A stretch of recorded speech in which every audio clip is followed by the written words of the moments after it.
سلامتنا كاب ساتلايت تلفزيون اريسات يبصعكم كبرات تخاتلتنا نلومي 26 لكاتيت 26 زدنا لكم زيناتات صعيبو قربي فلما جن ارستاتو وسانه هاغراوي بورد مرجع ኢትዮጵያ በቤት ፍርድ ተአጊዱ ሶማሊላንድ ፈላሚ አምባሳደር አብ እስራኤል መዚዛ ዩክሬን ልዕሊ 1700 አፍሪካውያን አብ ጎኒ ሩሲያ ተሰልፎም ከም ዘለዉ ገሊጻ አብ ኢትዮጵያ 4 ሰባት ብዕጡቃት ከም ዝተቀትሉ ተገሊጹ አብ ጋምቤላ ደቡብ ሱዳናውያን ብዚ ሕጋዊ ምስግጋር አጽዋር ተአሲሮም ባይቶ ጸጥታ ሕብራት ሃገራት አብ ልዕሊ 4 አዘዝቲ ሓይልታት ቅልጡፍ ደገፍ ሱዳን እገዳ አንቢሩ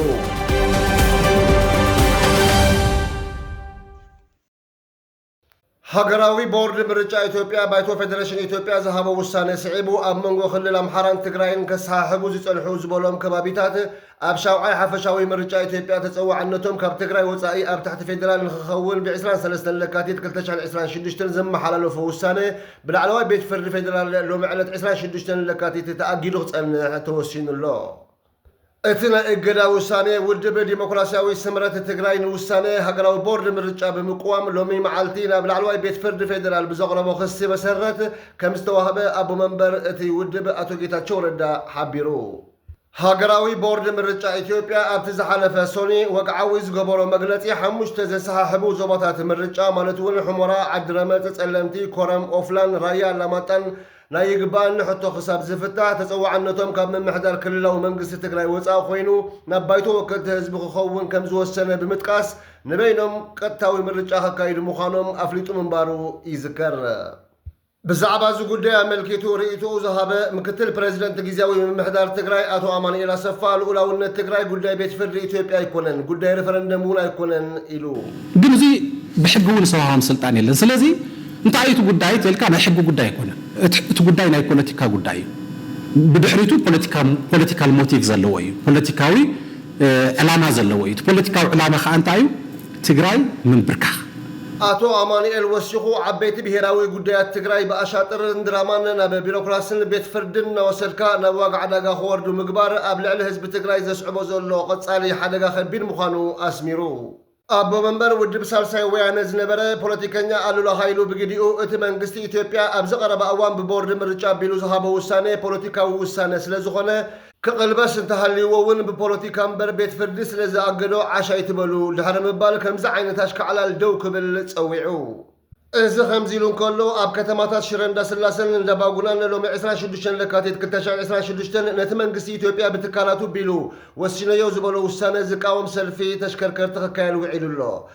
ኣብ ካልኦት ዝተፈላለዩ ከተማታት ትግራይ እውን ክቕፅል ምዃኑ ተገሊጹሎ ካብ ጽባሕ 27 ለካቲት ጀሚሩ ድማ ኣብ መላእ ከተማታትን ወረዳታትን ትግራይ ሰፊሕ ህዝባዊ ሰልፊ ክካየድ መደብ ተታሒዙ ከም ዘሎ ማዕከን ዜና ትግራይ ሓቢረን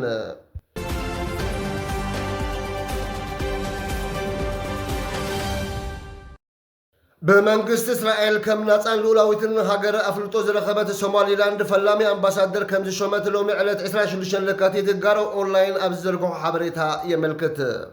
እቲ ስጉምቲ ነቲ ምስ እስራኤል ዘለዋ ወግዓዊ ዲፕሎማስያዊ ዝምድና መሰረት ዘንጽፍ ምዃኑ እቲ ምንጪ ሓቢሩ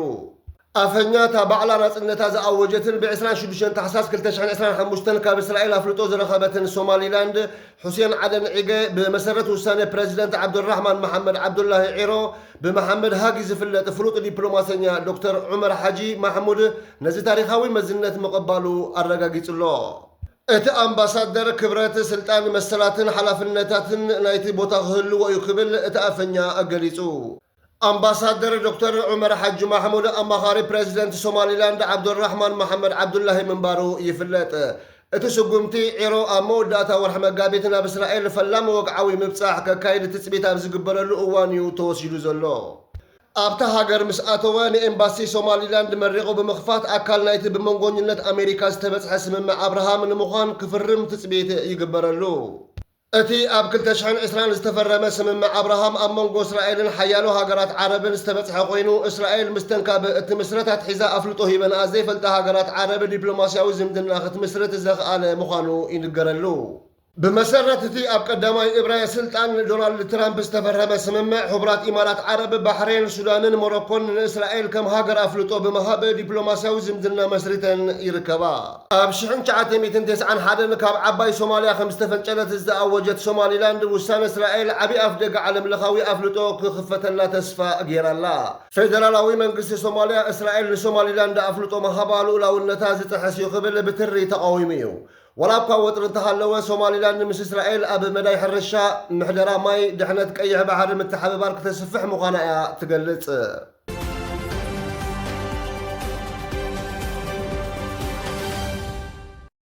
روسيا أنصار يوكرين أبتقبرو زلاو كينات لعلى حدا شحن شوعات ميتن أفريقاوين أبقون روسيا تسلفهم يقالوا سخم زلاو منيستر قديات وزا يوكرين أندري سيبيها قديسو سيبيها بعد 25 لكاتي تمس كابغانا مس زخدت مزنقو ابزهابو غازيطاوي مغلصي موسكو متلال تطقيما نبوغ خم زاتوتم بمغلاص زيغاتات افريقا ناب كمز عينت وديتات كيسحبو مس ابملا افريقا زركبو منغستات زتي كايد كمزلو غليصو سيبيها ابزهابو غازيطاوي مغلصي روسيا زيغاتات افريقا ناب قتالو خينات كتغوتم تفتن كمزلا بنصور نريالنا إلو مسرت مرداتنا أبزو وانزيل على حدا شحن شوعات 280 زيغاتات أهجور أفريقيا أب سراويت روسيا يواقعوا له إلو أتوم 36 عصبات كاب 36 استفال عليها هاجرات زمتو مخانم وسيقو حبيرو سبب سلطان روسيا بوغنم أفريقيا زيغاتات نخواقوا بزي حقاو من قد خمز ململو زغرب زلو خسي إنتيقوم انت هنا افريقاوين دق تبعتيو سراع كما زهبو مصبعاتات بمئتاو ناب روسيا تسحيبهم اب قدم جنبار يوكرين كم زاتو زلو زغلت صبصبات اب زحلفه اوارح بتدغاغامي بموصو امون روسيا انغل خبتن اب زغداي استاتفا هاغراتن وطري فطيرلو ሚኒስተር ጉዳያት ወፃኢ ጋና ሳሙኤል ኦኩሉዞቶ አብላክዋ ብዙሓት ካብቶም ንሩስያ ዝቃለሱ አፍሪቃውያን ግዳያት ምትላል ምዃኖም ተራ ስራሕ ከም ዝረኽቡ መብፅዓ ኣብ ጸሊም መርበብ ተሳሒቦም ከም ዝነበሩ ዝገሊጹ ናይ ፀጥታ ድሕረ ባይታ የብሎምን ወተሃደራዊ ድሕረ ባይታ የብሎምን ኣይሰልጠኑን ይብል ኣብ ብላክዋ ወሲኹ ድማ በቃ ተታሊሎምን ድሕሪኡ ተታሊሎምን ኣብ ቅድሚ ግንባር ኣትዮምን ብምባል ኣብ ብላክዋ ምስ ዩክሬን ዘለዎ ምትሓገጋዝ ብምግላጽ እቲ ብ24 ለካቲት 4 ዓመት ዘኽሪ ምጅማር ኩናት ዩክሬን ሩስያን ተኽሲ ደው ክብል ጸዊዑ ንሱ ንፕረዚደንት ዩክሬን ቭላድሚር ዘለንስኪ ንሩስያ ክዋግኡ ዝተማረኹ ክልተ ምሩኻት ኩናት ጋናውያን ክፍትሑ ክሓቶ ምዃኑ ገሊጹ ጋና ኣብ እዋን ፕሬዚደንትነት ሕብረት ኣፍሪቃ ንሓይልታት ሩስያ ብመታለሊ መንገዲ ዝምልምሉ መርበባት ዘይሕጋዊ ምስግጋር ሰባት ንቕዓት ህዝቢ ንምዕባይ ዝዓለመ ውጥናትን ከስፋሕፍሕ ምዃኑ ኣብ ብላክዋ ቃል ኣትዩ ጋና ኣብ ዝመጽእ ዓመት ኣብ መንበር ዞባዊ ውድብ ሕብረት ኣፍሪቃ ክትመርሕ ምዃና ዝፍለጥ እዩ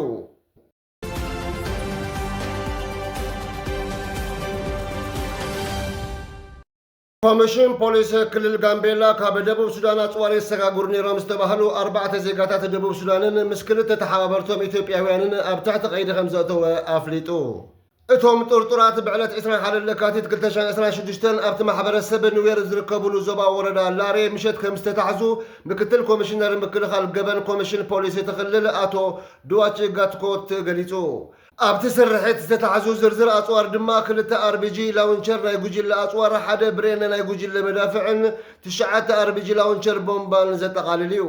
እቶም ኣብዚ ሕጋዊ ምስግጋር ኣጽዋር ኢዳለዎም ተባሂሎም ዝተጠርጠሩ 4 ዜጋታት ደቡብ ሱዳን ክኾኑ ከለዉ እቶም ክልተ ኢትዮጵያውያን ተቐበልትን ተሓባበርትን ዝኾኑ ነበርቲ ፑልኮድ ቁሸት ኣብ ፍሉይ ወረዳ ኢታንግ እውን ኣብ ቀይዲ ኣትዮም ምርመራ ይግበረሎም ከም ዘሎ ተገሊጹ ምክትል ኮሚሽነር ከም ዝሓበሮ እቲ ዘይሕጋዊ ኣጽዋር ካብ ሕብረተሰብ እቲ ከባቢ ብዝተዋህበ ሓበሬታ ድሕሪ ዝተዋደደ ስርሒት ፖሊስ ወረዳ ላሬ ኣብቲ ክልል ዝተመስረተ እዚ ፖስት ፌደራል ፀጥታን ምስ ካልኦት ኣባላት ፀጥታን ድሕንነትን ብምትሕብባር ከም ዝተታሕዘ ኣብሪሁ ኣብ ኢትዮጵያ ካብ ግዜ ናብ ግዜ ዘይሕጋዊ ኣጽዋር ምስግጋርን ካልኦት ዓበይቲ ገበናትን እናተስፋሕፍሑ ይኸዱ ከም ዘለዉ ተንተንቲ ፖለቲካ ይገልጹ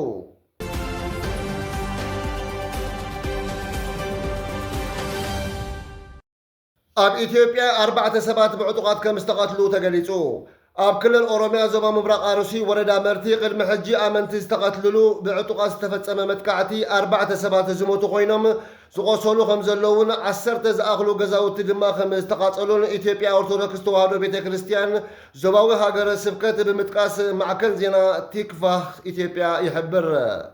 فرقسا جاوي تباهيلو أبز فلت وردا بعطقات جلتات ككاير زيسان حمد كعتي هادي دحر مسناه بعسران 4 لكات تمشت اتمت كعتي خم حدش كمستجمره سموخ قال زيد لي امرارحا اتهاجر سبكت قليصو امرارحان تكفى اثيوبيا ابزهابو مغلطي 4 7 تقتلوم بطيز زقصلو سباتون الله كمون 10 ابايتي تقاتلوم يلو እቲ በዓል ስልጣን ኣስማት ናይቶም ዝሞቱን ገዝኦም ዝተቓጸለን ዝርዝር ሓበሬታ ዝሃበ ኮይኑ ትኽክለኛ ቁፅር ናይቶም ብብጢት ዝተሃርሙ ሰባት ዛጊት ከም ዘይተፈለጠ ብዝያዳ ክጻረ ምዃኑን ገሊጹ ብተወሳኺ በቶም ዕጡቓት ጉጅለታት ዝተቐትሉ ወይ ዝተቓጸሉ ኣባይቲ ኣመንቲ ክውስኽ ከም ዝኽእልን ዝምልከቱ ኣካል ድማ ነቲ ጉዳይ ቆላሕታ ክገብረሉ እቲ ሓበሬታ የመልክት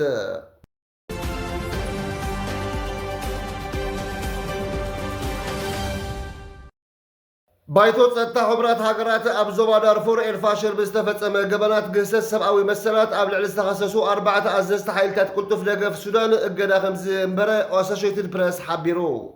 ሓይልታት ቅልጡፍ ደገፍ ኣብ ወርሒ ጥቅምቲ ንኤልፋሽር ካብ ዝቆጻጸሩ ንድሓር ኣብቲ ከባቢ ኣብ ልዕሊ ዝነብሩ ሲቪላት ከበድቲ ግፍዕታት ከም ዝፈጸሙ ጸብጻባት ይሕብሩ بمسرة مرمار جل حبرات هاجرات أبز حلف سمون علا وزجبرة وسيت مصنعتي إتاختما أبتي لسلست عامتات زغت سلخونات حد السودان زغف أمسنات عليه تستفز أملا مخانا تلقاقي الله سبا سلطان حبرات هاجرات أبزوبا دارفور أبتنايمو داتا عرضي سراوت السودان زنبرت الفاشر بستفز أمامتكعتي حيالو أشع السلامة وين سبات كم استغطلو يقلسو بتوسخ دما قابتم كلتا 260 نبرتي تاختما 400 او تراي كابت متكعت هادمو خمس قالو باشحال زغصلو خمس قصلو عقا بزحات سبات كا زاغيت كم زي تفلتن يحبرو